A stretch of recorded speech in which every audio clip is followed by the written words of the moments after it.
Lazo lwafika mbukeli uLwesihlanu olungaliyo. Uyakhumbula phela ngesikhathi amabhokobhoko enqoba indebe yomhlaba eFrance.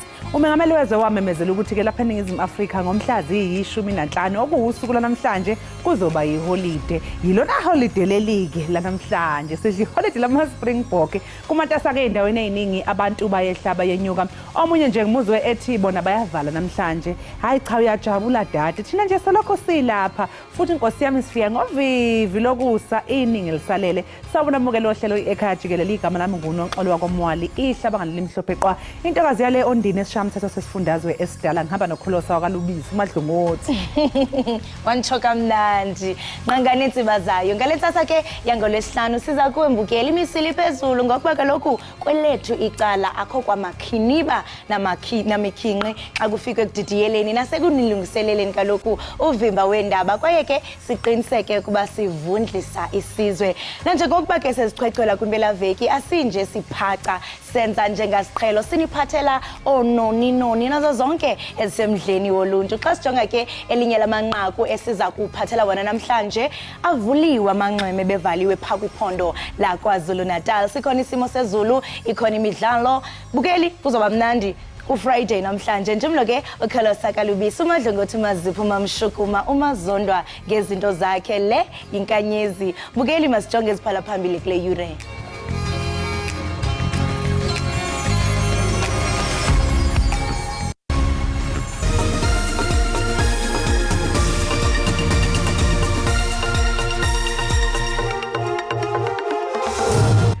Thank you very much. You're posing a very difficult question.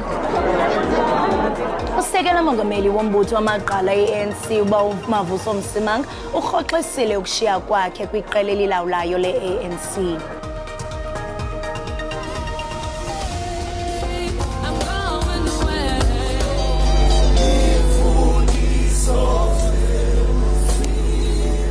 Izolo bekubanjwe inkonzo yesikhumbuzo yomculi ongasekho ubulelwa Mkutukana owaziwa ngelikaZahara. Le nkonzo ibibanjelwe eRema Bible Church.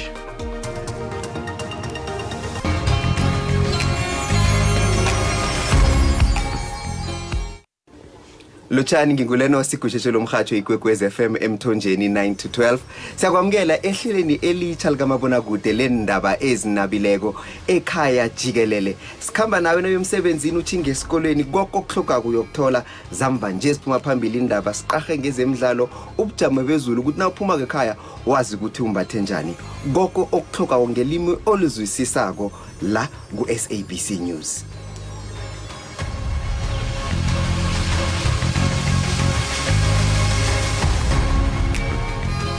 Usekela mongameli wombutho wamaqala eANC uba uMavuso Msimanga urhoxisile ukushiya kwakhe kwiqela elilawulayo leANC. Eliqala leANC langenisa incwadi yayo yokushiya kweANC kusosiba Jikelele walombutho umnumzana Fikile Mbalula kule veki phelileyo. Lityhola lombutho ngezityholo eziliqela neziquka ungazimiseli ukohlwaya amalungu ayo angaziphathi ngendlela efanelekileyo. Abameli bamalungu eEFF eParliamentary abavele phambi kwekomiti elibhekele ukuyiphatha kwamalungu eParliamentary esishamthetho sikazwelonke asephose imibuzo malungana namandla ehhovisi likaSomlomo weParliamentary kuzwelonke. Bathi akufanele lamandla uSomlomo awasebenzise ngendlela ethandwa nguye. Onke lamatyala abangumvuka emva kwesiganeko sanyakenye apho kwakubuzwa imibuzo mongameli.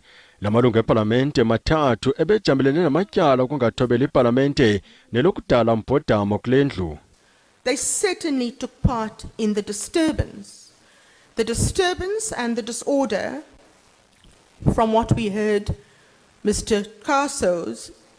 Caso's evidence, it delayed the proceedings for almost an hour. I-EFF ifakalise inkxalabo ngenkqubo ethi ibe nomkhethe ke noko. Can we genuinely say this committee will apply its mind independently against my members, or will they follow political line of dealing with EFF members, quote unquote? Ikomite ejongene nenkqubo yezoluleko eParliamente iphefumle ngesisigwebo ngelithi mayithotyelwe imithetho eParliamente. The Speaker, in terms of the Powers and Privileges Act, in terms of the parliamentary rules, has the authority to issue an instruction And if one refuses to obey that instruction, to my mind, one is in contempt of the rules of Parliament. We have rules that our kids and all of us follow in our own homes. So as leaders and members of Parliament, we are expected to uphold the dignity and the decorum of the House. Kanti ke lamalungu eParlamente kudingeka exolisile ngoFebruary kulonyaka uzayo phambi kokunyanyiswa kwawo ngoMarch. Ikomiti iza kwamkela ingxelo yayo ngalompa phambi kokuba yoyithi thaca eParlamente ukuze ipasiswe. Inkulu baphathiswa yephondo laKwaZulu-Natal uNomusa Dube-Ncube ithi yenelisekile inkqubo eyenziweyo ukuzawuthi kangoku yokuqinisekisa ukuba indawo zokuqubha zinamanzi acocekileyo. Ethetha kunye neentatheli emva kwentlanganiso yebhunga likarhulumente wephondo, le nkulu baphathiswa ithe avuliwe kwakhona amanye amanxweme athandwa kakhulu luluntu. Ebutsheni bale veki ke isixeko saseThekwini sivale amalwandle amathandathu awaziwayo ngenxa yezinga eliphezulu lekholi emanzini neluluphawu lokubakho kwelindle. Isixeko sayo sathi oku kudalwe yimvula emandla ethe gqolo kweliphondo. Njengoba kusondela isikhathi sokuncebeleka ngamaholide, idolobha laseThekwini lisaqhubeka nokubhekana nenkinga yokungahlanzeki kwamanzi emabhishi. Kusukela ngezikhukhula zonyaka odlule ezalimaza ingqalasizinda ethutha indle namanzi, lokhu kwaholela ekutheni ulwandle lube namanzi angcolile nokwenza ukuthi kuvalwe ukuphinde kuvulwe izindawo zokubhukuda, kanti nenqalasizinda endala kukhalwa ngayo eThekwini. Lokhu kugcina kuphazamisa nemboni yezokuncebeleka. uDube-Ncube uthi ithimba lezisebenzi zomnyango wezindaba zemvelo uzolwekelela umasipala waseThekwini. Sitholeke nombiko mayelana nama-beach ukuthi akulindele ukwamukela abavakashi abazobe besivakashele lapha KwaZulu-Natal, lapha eThekwini nakwamanye ama-beach, ukuthi sijabulele-ke ukuthi ema-beachini awu-23 esinawo, awu-20 njengamanje avuliwe, ahlanzekile, alindele ukuthi abavakashi bafike ngobuningi bawo. Khona manjalo uDube-Ncube uthi udaba lomthetho ngohlelo lokudla kwezingane esikoleni lusalungiswa. Njengamanje bakhona ke abaqhubekayo nokuthi bathenga ukudla bakulethe ezikoleni kuphekwe, and umsebenzi wakhona uhamba kahle kakhulu. Lolu hlelo luhlomulisa abafundi abangaphezulu kwa2 million esifundazweni ngokudla ezikoleni ezingaphezulu kwa5,000. Blonde Khadebe, SABC News, eThekwini. Amaphoyisa kanye nezakhamuzi zaseThembeni e-Eastern Cape ngaphandle kwaseLibode bathungatha amalungu esidumbu sikaNombeko Thobi Igunya okusolakala ukuthi ubulawe yisoka lakhe lamhlahlela umzimba. Amapolisa nabahlali bephansi phezulu bekhangela zonke izindlu zangasese apha elalini, nanjengoko umrhanelwa kutyholwa ukuba uzivumele ngokwakhe ukuba umbulele waze wamxhaxha amalungu omzimba wawatyala kwizindlu zangasese ezingasetyenziswayo kule lali. Kungoku nje lo mrhanelwa ungapha kwesisele. Wathathwa wasiwa kulaa ndawo inesandla, wafike ngoku wabala waxela uba hayi wambulala, wamcwiya. So ezinye iparts ke ngoku zisetoilet. Saya kulenye itoilet eyokuqala, siye safika kuloo toilet asafumana nto. Saphinde saphuma saya kwenye itoilet futhi besikhombise kuyo, safike kuyo isandla esisiphethe. Xa sifika kule toilet safumana imilenze emibini eyifake etoilet. Wayithatha lo milenze wayikhupha wahamba nayo. Seza kokwabo wabesithi ezinye iparts zikwenye itoilet futhi asifake kule mizi ngahlali abantu. Abahlali kulo mmandla badandathekile ngokubulawa ngokungenalusini kwalo wasekhini. Kungoku nje bafuna umthetho udlale indima yawo. Amalungu osapho lukamrhanelwa athi nawo akhathazekile yaye iyaqaleka ukwenzeka into enje kule ilali. Sibuhlungu ngalo mntwana, sibuhlungu ngalento asenzele yona. Sibuhlungu ngendlela engendikana uyibalisa kubi kubi nje kujalile walapha elalini ngathi ndiyafika.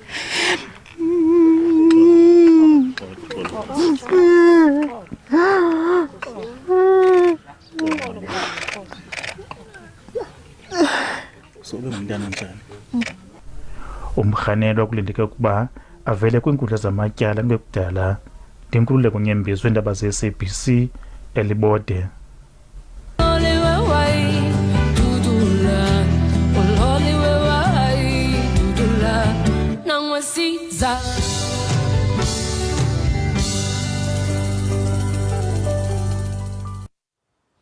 Kubanjwe inkonzo yesikhumbuzo kabulelwa mkhuthukana nobedume ngegama likaZahara Phezolo kwinkonzo yaseRema Bible Church eRandburg eGauteng. Lemvumi engusaziwayo neyaphumelela iimbasa eziliqela isweleke ngomvulo wale veki emva kokugula ixeshana kwisibhedlele saseGauteng. uZahara ke nobengumbhali wengoma ebeniminyaka engama-35. Izihlobo ke lezalamene zithi ukhawuleze wabizelwa ngasentla besambuka.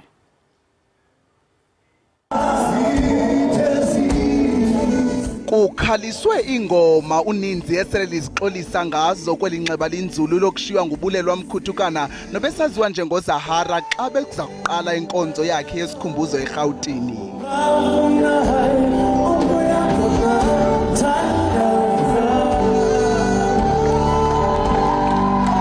Injongo kaZahara ibabazwe ngabaninzi njengebiye yokuphilisa izizwe ngezizwe. Luvakalise unxunguphalo usapho lukaZahara nanjengoko ilixesha leziyunguma apho ebeza kugoduka enjenje yawo ukuhlalisana nabo ngokuqhula. Obethethela usapho uvakalise umbulelo ngamazwi obulumko aphokozwa phezu kwabo phantsi kweli lifu libagubungeleyo. This family at the moment, there's nothing that makes sense at the moment, but whatever that you are doing, the words of wisdom that you have shared to us thus far, we really need them. We appreciate. Omnye wabaculi uNathi Mankayi umbalule uZahara njengohlahle indlela yabaninzi ukuba bakhuthazeke kwicandelo lomculo esoleka ngobudlelwane bakhe noThixo ebebuliqilima. Silapha nje kungenxa yakhe uZahara usivulela indlela. Sisenza lento siyenzayo nje sikhuthazwe nguye. uZahara bethanda kakhulu uThixo ebekholwa kakhulu kuThixo. Busithi mawusiya kuZahara uyomqinisa ibe nguye ozawuqinisa wena. Obengumbhexeshi walenkonzo uNathi uthe nokuba kubuhlungu umbulelo ngobomi bukaZahara awumelanga kulahlwa nanjengoko kukhunjulwa ubulelwa ogama lakhe lintsingiselo ikukubulela. KwaXhosa ubulelwa signifies a state of thankfulness, a state of gratitude. We're here to celebrate ubulelwa and to thank her for everything that she has done for us. Obengumyeni kaZahara uthe wohlala emkhumbula nanjengoko weza nenguqu kwingqiqo yakhe ngothando. I will forever cherish all the moments I got to spend with you. When we first met, you took me out of a deep, dark place and you restored my faith in love again. Inkulu baphathiswa yaseMpuma Koloni uOscar Mabuyane umbalule njengoba nesipho besintama ubutshantliziyo nobuthandazwe. Ukanti isingcwabo sikaZahara sakubanjelwa kokwabo eMpuma Koloni ngomgqibelo we-23 kaDisemba. Ndimlo Lilitha Ntsundwani kwiindaba ze-SABC.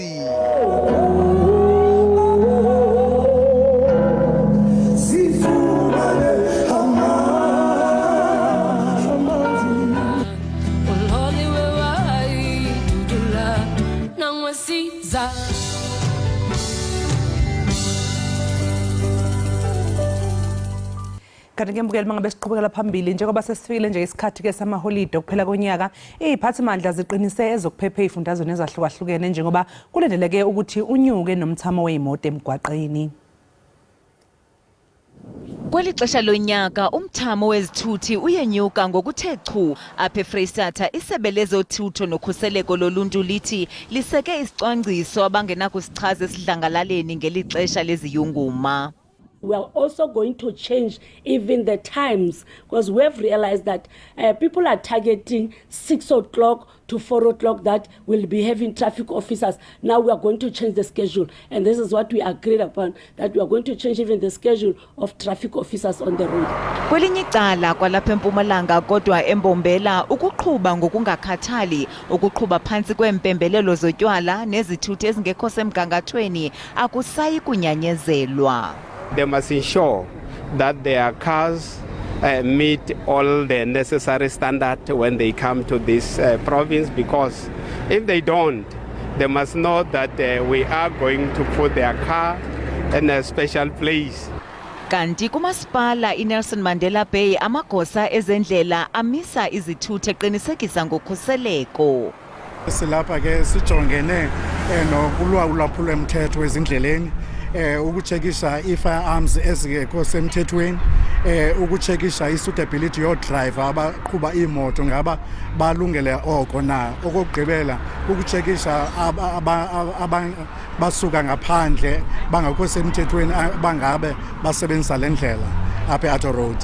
Kusenjalo kwalapha eMpuma Koloni eMakhanda isigwebo sokudelelwa kwesicelo senkundla inkampani yebhasi Intercape ngokuchasene namapolisa nesebe lezothutho siza kuvakaliswa kwiveki ezayo ngoLwesibini. Le nkampani ityhola ngelithi kukhona ukusilela kukhuseleko lwe-Intercape abasebenzi bayo nabakhweli kwiziganeko zobundlobongela. Inkampani yebhasi ijongene nohlaselo ingakumbi eMpuma Koloni. Mbukeli njengamanje ake sibheke sibone ukuthi kumi kanjani kwisimo sezulu.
Enkosi kakhulu ngokuhlala nathi nisasibukele apha ekhaya Jikelele.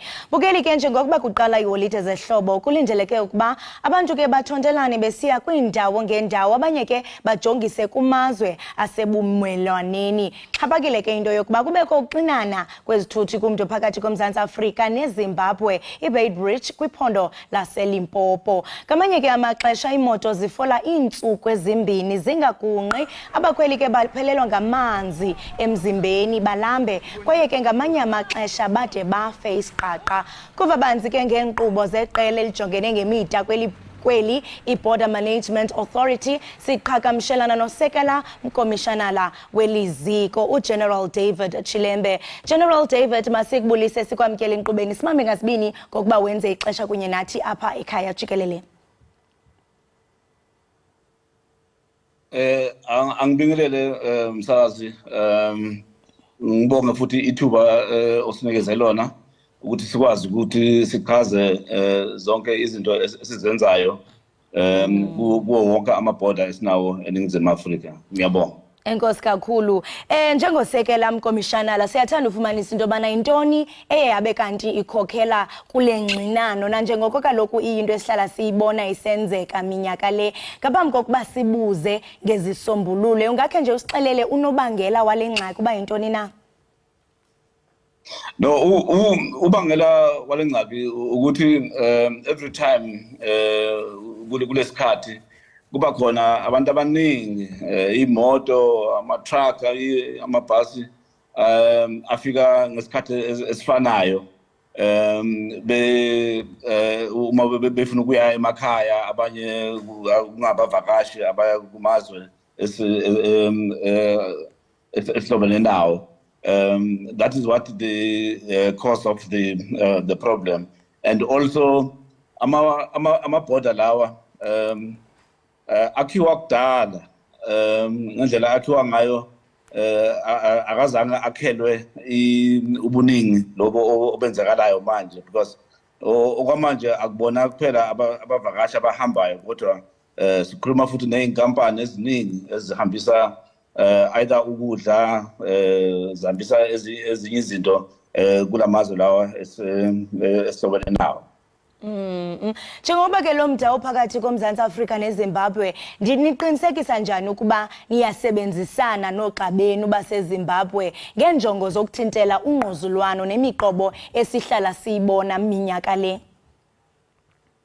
Into esiyenzile kulo nyaka ukuthi siqale ukuplana ngawo-October sisenzela amalungiselelo ukuthi sikwazi ukuthi zonke izinto zizohamba kahle kuma-border. Into esiyenzile sihlangene nama-counterparts wethu waseZimbabwe senza ama-plan together ukuze ukuthi into esiyenzayo ngapha eSouth Africa kube into abayenzayo nabo on the other side. And siyakwazi ukukhuluma futhi sithi uma ngabe sesiqinene ukuthi asenze kanje vulani ngapho noma kuvule thina ngapha, kodwa yonke into esiyenzayo kube into esemthethweni futhi elandela zonke izinto ezi-part of i-border control. Uye watsho general into yokubana unobangela wokuba sibone ingxinano minyaka le kuba kuyaphawuleka into yokubana ufumanisa into yokubana abaqhubi bezigadla nabantu abaya kwela cala bahamba ngaxeshanye. Ungathi mhlawumbe zeziphi izilumkiso nokuthi uzinikeze abo baza kusebenzisa lo mda ukuze bazilungiselele ngcono ukujongana nemeko abanokuthi bazifumane bephantsi kwayo xa bewela umda weBay Bridge? Into esiyenzile msakazi ukuthi we have notified abantu ukuthi iBay Bridge akuyona kuphela i-port kufanele isetshenziswe, kodwa sibalumkisile ukuthi kukhona amanye amaport aduzane nayo i-border le abangayisebenzisa. Futhi okwesibili into esiyenzile sibakushisile abantu ukuthi bahambe kusanesikhathi, and into esiyenzile ukuthi uma uzofika lapho ku-port sikwazile ukuhlukanisa abantu laba bazohamba ngeenyawo bazoba nephathi yabo lapho bazohamba khona, ama-truck azoba nayo nendlela yawo abazoyihamba, ney'moto ezinye nje lezi ama-holiday makers nabo futhi sibahlukanisile. So enye into esiyenzayo ama-counterpart wethu nawo eze ngapha ngakithi ukuthi uma sisebenza manje ngoba ingcindezi enkulu kakhulu manje ukuthi ilaba abaphumayo, then bayakwazi ukuthi ama-counterpart wethu eze ngapha ngakithi sisebenze nabo, then ngoJanuary thina sizohamba siyongena ngale ngakubo sisebenzisane kube sort of like a one-stop border ukuthi uma udlulile ngapha ngakithi ungabanjelelwa ngakwenye indawo. So those are the plans that we have put in place.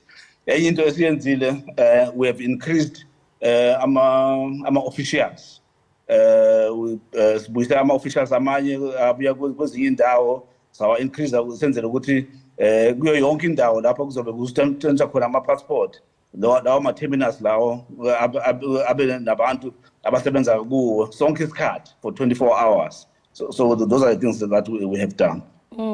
Ndiyaziva i-measures enthena bekanti nizibeke etafileni uqinisekisa into yobana oku asikuboni kuqhubeka. Ndiyarhalela ke ngoku kuva into yokubana xa kungaba khona ingxaki ezikhe zakhona ngaphambili ezifana nabantu abazawufa isiqaqa, ufumanisa into yobana abanye bakhathele kuba imoto mhlawumbi ufumanisa into yobana ziye zama emgaqweni phantse iintsuku ezimbini. Ingaba mhlawumbe kuzawuba khona iinkonzo zempilo uqinisekisa into yobana bayabahlangula abantu abanohlelwa zezi zimo enthenda bekanti ndiyazikhankanya.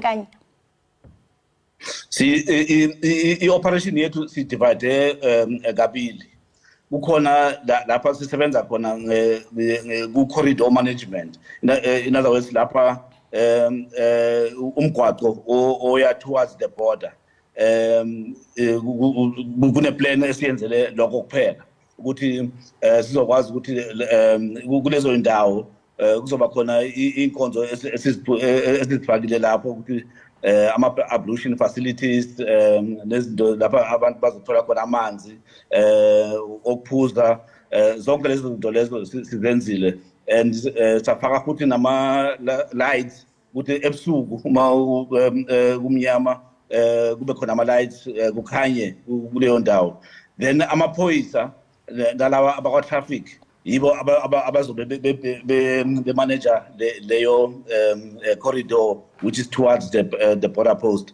Then uma ufika ku-border post nakhona kunalabo abasebenza kule border post. So lama-plans amabili ahlangene, kune-plan, a corridor plan, kune-plan yase-port of entry. So that is what we have done. Like njengoba ngishilo ukuthi siqale ukuplana lento ngo-October. Siplana namaphoyisa, siplana nabo bonke abasebenza kuleyo ndawo, amasotsha, ama-traffic, then nalaba abaka-border management abazobe bona besebenza phakathi ku-port of entry. Ukuba kunokwenzeka mhlawumbe kube khona ingxaki ezikhe zafana ngaphambili, enye into endithanda ukuyifumanisa into yobana abanye barhanele into yokubana ukungabikho kwamaxwebhu afanelekileyo kwabantu abazaba semdeni ngunobangela wale ngxinano, kangangokuba kwade kwaphakanyiswa ukuba kuguqulwe umgaqo siseko malunga nayo Immigration Act. Ingaba ikhona imfuneko yoko? Ikona imfuneko ngoba manje angithi as we are continuing khona izinto esizifundayo ekuma lessons learned and every time masibona ukuthi nazi izinto ezihluphayo bese siyakwazi ukuthi sizichange. Kodwa zikhona into eziningi kakhulu njengoba usho nje ku-issue ye-changing of the Immigration Act or amending it. Sibhizi ngaleyo process leyo, safanele ukuthi ihambe ku-parliamentary processes until ize i-approve lapho.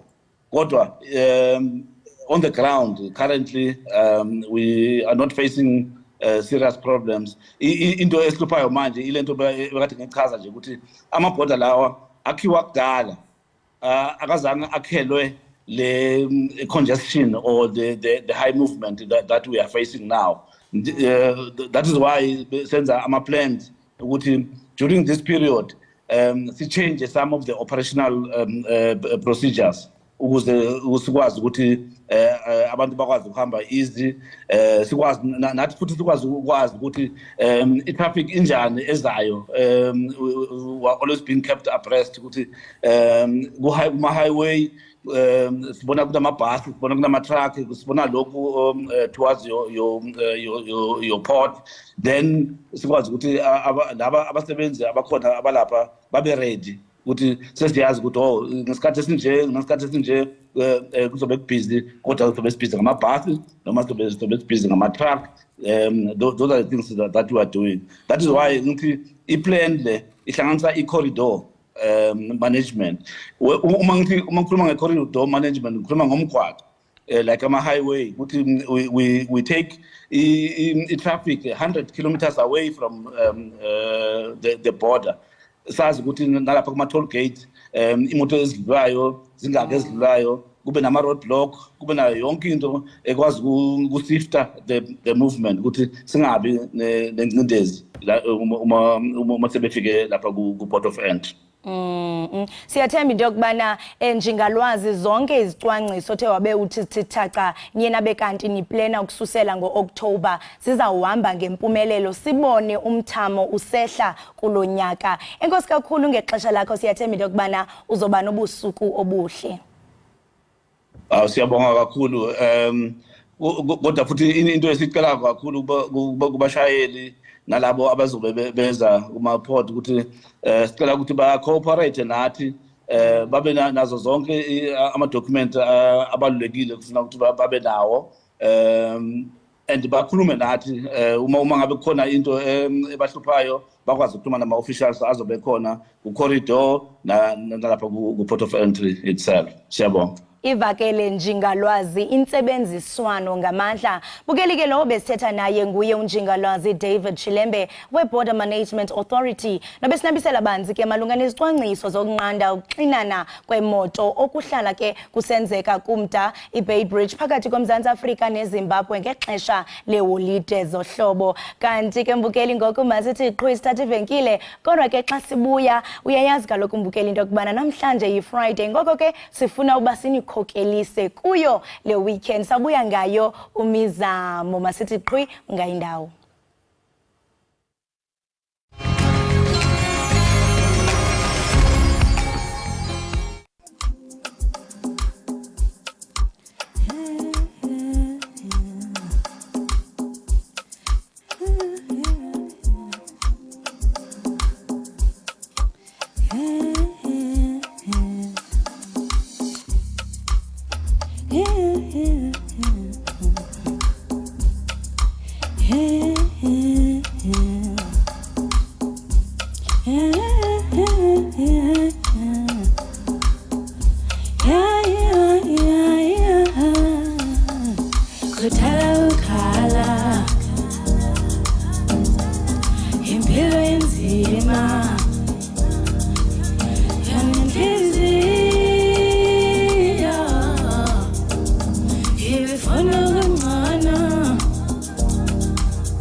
Phambili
Siphinde sikwamukele embukeli lapha ekhaya Jikelele kanti bangabe siqhubekela phambili ngezindaba esinephathele zona iqembu elibusayo eAfrican National Congress lithi uMavuso Msimangu sekhoxisile ukwesula kwakhe eqenjini elibusayo nokuyinto eyenzeke ngemva komhlangano obuhlelwe uphiko lomakadebona kweANC ngoLwesibili.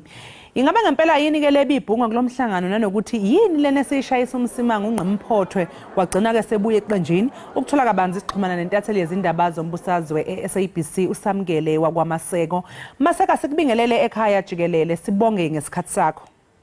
Sibingelele noxolo siphinde sibingelele nabalaleli emakhaya. Samkele ngabe yini lena siyenza ukuthi uMsimangu anquma ukhoxisa ukwesula kwakhe ke eqenjini elibusayo?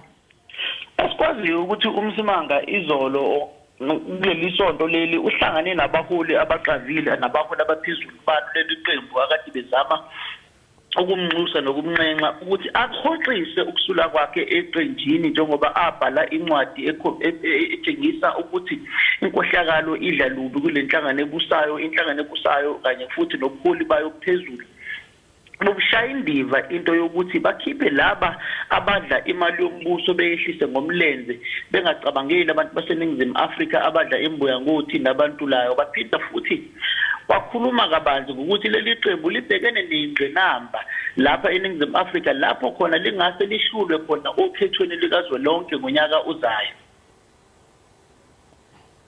Samkele ingabe unalo yini ke ulwazi ngezinto obekubhungwa ngazo kulomhlangano obekuthubizwe iVeterans League ngoLesibili? Esikwaziyo ukuthi umongameli weVeterans League usinikizekala la yena lo mongameli omakade bayibona bomzabalazo waphatheka kabuhlungu iphini lakhe uMavuso Msimangu mayisesula kuleli qembu wahamba wayomnxusa ukuthi angasuli kuleli qembu aqhubeke ebengaphakathi eqenjini. Lo mhlangano waba ngesonto elidlula ngomgqibelo emva kokuthi uMsimanga ngolesihlanu ebhalele yancwadi eyisula khona eqenjini lokho kwadala khona ke ukuthi labo makade bebona bomzabalazo beyekena beyomncenga bekhulume naye kwaba namahlebezeki ukuthi uyahamba kuleli qembu elibusayo uyojoina iqembu lakhe ke uRoger Jardine onaye waye umzabalazo waseningizimu Afrika futhi wayekade isikhulu esiphezulu saseFirst Rand Bank waphinda futhi waba isikhulu esiphezulu sesinye sabasakazi abakhona lapho eGoli abazimele. Esikwaziyo ke njengamanje ukuthi uMsimanga useyihoxisile incwadi yakhe yokusula eqenjini usebuyelile eqenjini elibusayo kodwa angeke abuyele njengephini likamongameli wayo ke iVeterans League uma kade beyibona bomzabalazo. Manje ngabe lokwesula kwakhe ngesikhathi esulile bekudwebe isithombe sibi yini ngeANC emphakathini? Besidwebe isithombe senhlangano ehlulekayo ukuyikhuculula ngeinsolo zenkohlakalo labantu abakhohlakele ngaphakathi eqenjini abantshontsha imali yombuso beyehlise ngomlenze. Into esiyaziyo ukuthi yena ke uMavuso Msimangu ngenkathi umongameli ngenkathi wayengumongameli wezwe uJacob Zuma esaphethe intambo zombuso wayemgxeka kakhulu ngendlela iqembu elihamba ngakhona elenza izinto ngakhona emgxeka kakhulu futhi nohulumeni ngendlela oyenza ngayo izinto ngokusolwa kwamandla ombuso. Esikwaziyo ke njengamanje ukuthi waqhubeka ke naloko ukuthi iANC emva kwenqumbuthela ebanjwe ngonyaka odlule ngozibandlela ukuthi iANC ayiqhubeke nokusikhuculula nalabantu abenza inkohlakalo eningizimu Afrika abantshontsha imali yombuso. Uhulumeni mawubuyele emumva ukuthi uyokunika abantu baseningizimu Afrika ingqalazinda kanye futhi ubaphuculule nezimpilo zabo kakhulukazi laba abadla imbuya ngothi abahlala ematetombeni abahluphekile abahlala emalokishini abangena amathuba omsebenzi. Kuhambe futhi ke kudalwe amathuba omsebenzi ukuze abantu bezosebenza kusimamiswe nomnotho waseningizimu Afrika hayi ukuthi umongameli weANC uCyril Ramaphosa kanye neqembu liqekelele kakhulu ukuthi iqembu lingahlukani phakathi ngokuthi umongameli kanye neqembu abafuni ukuthi babambe laba abenza izinto ezirong kumkhulumeni bebakhiphe eqenjini ngoba ibona laba abathunaza isithembu saleli qembu kakhulukazi manje njengoba ubona abantu baseningizimu Afrika engathi bayayiflathela iANC ngoba iANC ibonakala njengenhlangano ekhohlakele entshontsha imali yombuso engaletheli abantu baseningizimu Afrika ingqalazinda. Manje Samkele ingabe uMsimangu mhlawumbe ubone ukuthi iqembu lakhe iANC lisengalungiseka yini liyeke lezinto abekhala ngazo kufaka phakathi lenkohlakalo okhuluma ngayo? esikwaziyo ukuthi umongameli weqembu Cyril Ramaphosa uhleze ethi ngeke yena ahlukanise iqembu lakhe phakathi kakhulukazi njengoba bebheke ukhethweni elizobe lunzima kakhulu ngonyaka uzayo badinga wonke umuntu ngaphakathi eqenjini kodwa bangesingise bake bethi phecelezi unity must not come at all costs lokho kuchaza ukuthi ubumbano ngaphakathi eqenjini angeke befuna ukulifeza ngazo zonke indlela noma kuthiwa indlela ezingekho kahle ukuthi leli qembu liye phambili ngeke futhi bafuye abantu ngaphakathi eqenjini obegoye abantu ngaphakathi eqenjini abakhohlakele abanenkohlakalo abantshontsha imali yombuso labo ke bazobakhipha eqenjini njengoba ubonakala nowe ngunobhala jikelele waleli qembu esimahashule wehamba inkantolo ngezinsolo zokuthi ugwamande amandla ombuso ngezinsolo zokuthi bantshontshe imali yombuso ngale yankontilaki ye-asbestos yayikhona laphayana esifundazweni sase-Free State uphinde ubona abantu abafana no-Kalini House bahambile eqenjini elibusayo uphinde uboneke namhlanje kulindeleke isimamezelo esikhulu esesiqhamuka kulowe ngumongameli wezwe ilapho kusolakala ngokuthi amandla ombuso agwamandwa ngesikhathi sakhe esaphethe izintambo zombuso lokho kutshengisa ukuthi khona-ke ANC iyazama ngesingisi yokuthi phecelezi i-renewal yaleli qembu ukuthi baqhubeke nayo ukuze bazokwazi ukuzikhuculula ngazo zonke izinsolo zenkohlakalo yabona-ke nempi idlalubi phakathi kamongameli wayo i-ANC nomongameli wezwe Cyril Ramaphosa kanye naloyo ngumongameli wezwe angina emva kwakhe uJacob Zuma njengoba beyisana enkantolo mihla namalanga. Samkele ukuze njeke umbukele ekhaya azi engabe umbalula wathini kanti ngomsimango le yamcasula kangaka ngoba sike samuzwa umsimango ngesikhathi ephawula ngokwesula kwakhe egxeka kakhulu ke nombalula. Ubheka umbalula ngoba uthi isikhundla sonobhala bayo i-ANC sasibanje abantu abahlakaniphe kabi abafundile abantu abafana nabo oSol Plaatje abantu abafana nabo oDumanoko oyeyimmeli ngokufunda abantu abafana naye abantu abajulile kuleli qembu ababephethe lesi sikhundla sobunobhala jikelele uthi mawubheka la liqhamuka khona leli qembu nonobhala jikelele masubheka manje ngaye umbalula ubonakala ngazi ukuthi lehle kakhulu izinga lobuholi kuleli qembu umbalula umbona njengomuntu nje ongahlakaniphile oyibhayizelayo ovela ayikhulumela edlangalaleni engacabanganga kodwa ke naye unobhala jikelele waphinde ngesonto elidlule wahamba sola umsimanga ngokuthi bakhokhelwe izimali ezinkulu igidigidi zamarandi yilabo abaphethe izintambo zomnotho zaseNingizimu Afrika ukuthi banxuse bonke labantu abahola iqembu le-ANC ukuthi bangenelele leli qembu elisha lakhe uRoger Jardine ukuze bazokhipha leli qembu elibusayo ezintambeni zombuso.